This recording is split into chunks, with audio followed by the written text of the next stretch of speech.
Hi, welcome to the Anundashri Astrology New Moon Forecast for April of 2020.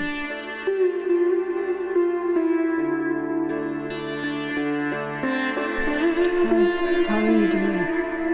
The moon is waning. The energy is diminishing. The nights are growing darker. And on April 22nd at 7:25 p.m. Pacific time, the moon will conjoin the sun and begin to wax again. So we're in the dark phase of the moon, the last days of the lunar cycle, when the moon is old, the balsamic moon, when the new moon is said to be coming, but we're not quite there yet. So it's a phase when the moon is actually considered to be, in some ways, naturally pulling within, introverted, and giving a sort of malefic effect on the mind. Which means that if we force ourselves, sometimes anxiety and fear and uncertainty can overwhelm us in dark moons. That's why it's a wonderful time to go within, check in, take care of yourself, and prayer, meditation, japa, these kinds of actions are fully supported at this time. On the note of taking care of the mind, it's so important right now.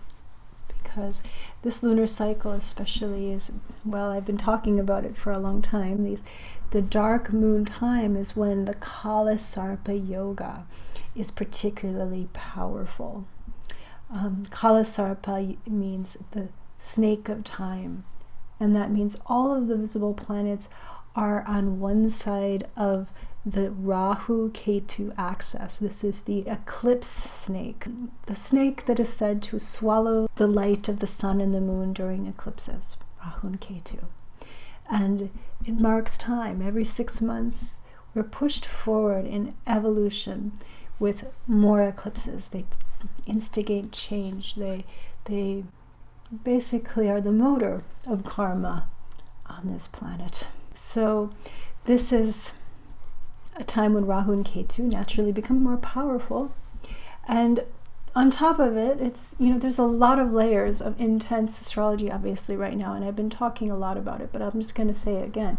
Rahu has been in his own nakshatra, in Ardra. Nakshatra, the star of storms, or the teardrop, where Rudra, this form of Shiva, in a fierce dance of destruction dwells, a very, very fierce form of Lord Shiva. And Ketu, on the other side, the tail of the snake of time, is in his own nakshatra. Ketu, the liberator, is with Mula, the root star, that has to do with Kali, the goddess of destruction, who comes, a form of her that comes at the end of time to destroy everything. Now, these are very destructive influences, and it doesn't mean we're at the end of time, okay? But it may feel like that. And in many ways, a lot of patterns need to end right now and will end. But there's always a new beginning. And the good thing is that Rahu is breaking this formation first. He moves out of Ardra on May 20th. Still a month away, but we are coming out of a lot of the volatility through May. Also, Mars is moving out of this conglomeration of planets we have in sidereal Capricorn. Mars, Jupiter, Saturn, and the distant planet Pluto, all in his pressure cooker in slow, stern, austere, and constricting Saturn. So Saturn Capricorn, I should say, this sign of material, the material power that we live in, the real issues we have to deal with. And also government. Capricorn has a lot to do with governmental power and control. We're not done with the karma of Capricorn. Saturn will be there for the next 2.5 years. And Jupiter also spends the better part of the next year there too. There is a big conjunction called the Great Conjunction of Jupiter and Saturn, climaxing basically in December. So There's a lot of restructuring going on. And I did a whole class on this already. If you're interested in learning more and finding out how it might affect you on a personal level, because I do give horoscopes, general horoscopes, based on your Vedic sign as well in this class, you can check it out. You can purchase this class as a recorded web class on my website. I'll leave a link below. On that note too, I am going to be offering a new class coming up next month because we have a triple station retrograde. Jupiter, Saturn, and Venus are all going retrograde, stationing, stopping in the sky, all within just a few days of each other, which is unusual. So I am going to be teaching a class on May, I think it said it was May 9th, on particularly Venus retrograde, but I will be talking about in general retrograde planets and what it means in Vedic astrology, and particularly we're going to look at Venus's retrograde this year and how it affects you on a personal level. So if you'd like to sign up for that, it's a live webinar class. Be sure to sign up soon because it does fill up. So getting back to this new moon that's coming up. New moons are new starts, and this one particularly has a lot of oomph to it. The reason why is as we go through these dark moon days, these last days, we're past, the moon is passing over the very last degrees of Pisces, and then the new moon will happen in Ashwini, the first nakshatra in the entire 27 nakshatra wheel. So it's a reset. It's the star of transport, of movement. It's where the Ashwini Kumar twins that were considered to be the physicians of the gods, the doctors, even going on beyond, I think, through at the time that Jupiter is in Capricorn, we are having to deal with a lot of restriction. But in these weeks leading up to the next full moon, it wouldn't be surprising to me if we didn't make some pretty important steps towards a cure, towards a way of managing or healing the medical issues that surround us right now. Ashwini is in the constellation, the sidereal constellation of Aries, being the first sign and the first nakshatra. Aries is a energy again of life energy, wanting to push forward, wanting to maybe being impatient. There's a little more volatility in the air. There's likely to be just more combativeness. You know, Mars is a warrior, so yeah, it's a feisty energy, a little volatile. So it's very important, especially around this new moon, to be taking care of yourself, taking time to relax, because it can feel, for sensitive people, like a lot. Right now there's a lot of pressure. So, you know, Ashwini is also connected to breath, prana, which is the life force itself. It's always moving within us. It's one reason why it's the first breath, right, we take is when life begins. That's why it's the first nakshatra. So this is a powerful time to be connecting with your breath, observing your breath as much as you can, working on, if you know any types of pranayama you've been taught, or maybe just yogic breathing exercises that are simple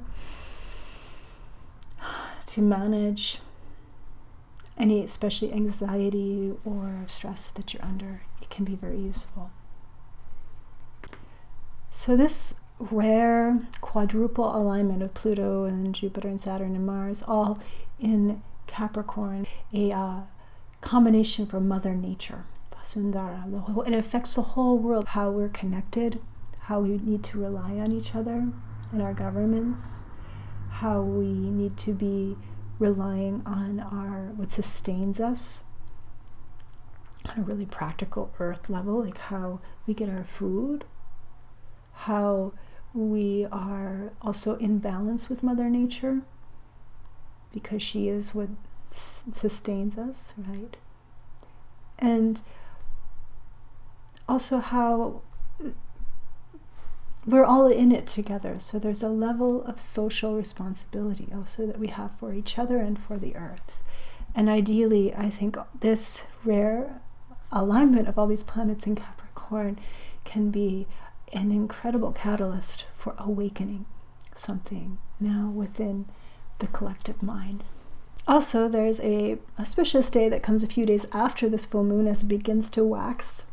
The third waxing moon day of Aries is when the sun is exalted and the moon is also exalted. This is called the Akshaya Tritiya, and it's a traditional day in which to make purchases because it's believed that anything you buy on this day will only grow in value ultimately.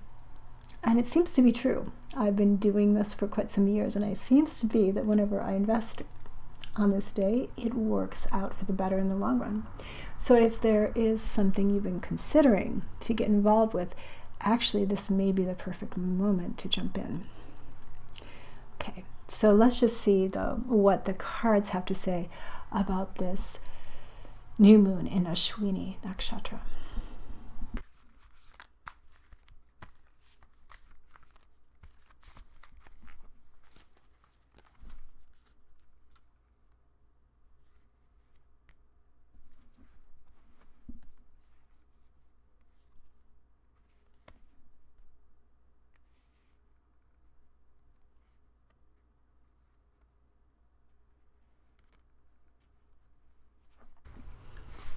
Okay, so the first card that came up, Queen of Discs.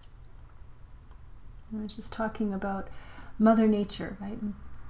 The power of the Vasundhara Yoga, all this energy in Capricorn, the cardinal earth sign, sidereal Capricorn. And there she is. There's even with her goat, the Capricorn, symbol of Capricorn.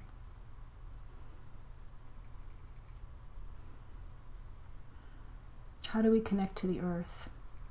How do we put the work in to be more self-sufficient, to be truly secure? Yeah. And the Queen of Cups, another queen. You know, the Queen of Cups to me also kind of reminds me of this Venus retrograde coming up. Actually, there's actually 3 planets turning retrograde next month all at once. And when planets turn retrograde in Vedic astrology, there's this moment of stationing. Everything stops. And the planet becomes brighter, more sort of pregnant with meaning. But also, he's moving backwards. The planet's energy is vakri, it's crooked, it's backwards. So something mysterious, especially when it comes to Venus, about this pattern, and that's why I wanted to do the class. Venus's retrograde is a beautiful pattern, actually. Not a crooked one, actually a perfect pattern of retrogrades that have to do with her cycle of death and rebirth. How she disappears and reappears as something completely new. Venus's power to regenerate. The morning star is going to rise in June. So, yeah, Venus is a lot about, of course, our relationships and how we share our hopes, our dreams, where our boundaries are in relationships, how much we are connected, how much we are attached. And also, she's actually Mother Earth as well. She's the goddess of prosperity and abundance. She's Lakshmi. So it's a big turnaround happening as this lunar cycle continues into May. And the final card, the 5 of Wands. There's that fire that I was talking about, the fire.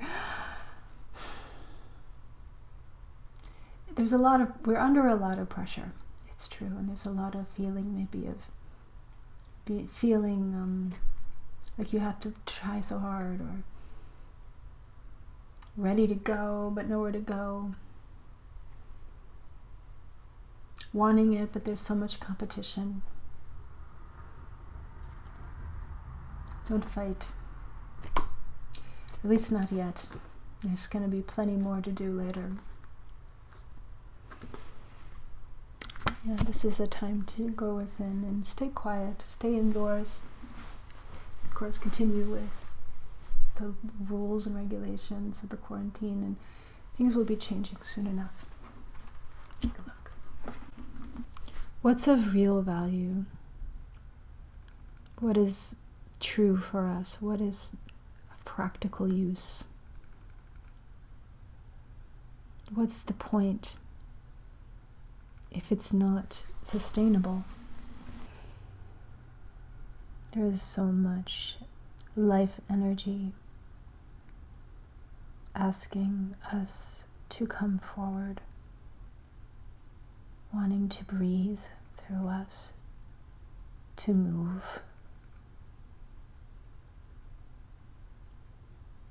But we need to look back, we need to stop, and there is no rush. Use this fire to light the world within.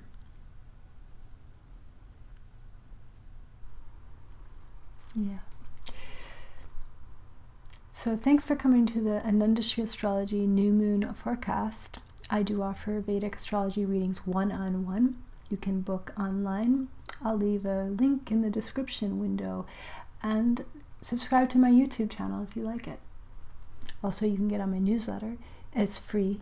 I offer usually new and full moon content readings basically for free. I also write a blog, so if you'd like to get it in written form, and a lot of times there's a lot more information in those blogs that I don't talk about, sign up for my newsletter. And definitely look into my WebClass coming up this May 9th, I think it is. It is going to be really great. I'm going to look at the Venus cycle pretty closely and what it means for you on an individual level. It'll include horoscopes for all 12 signs. And I will see you soon coming up on the next full moon. Thank you.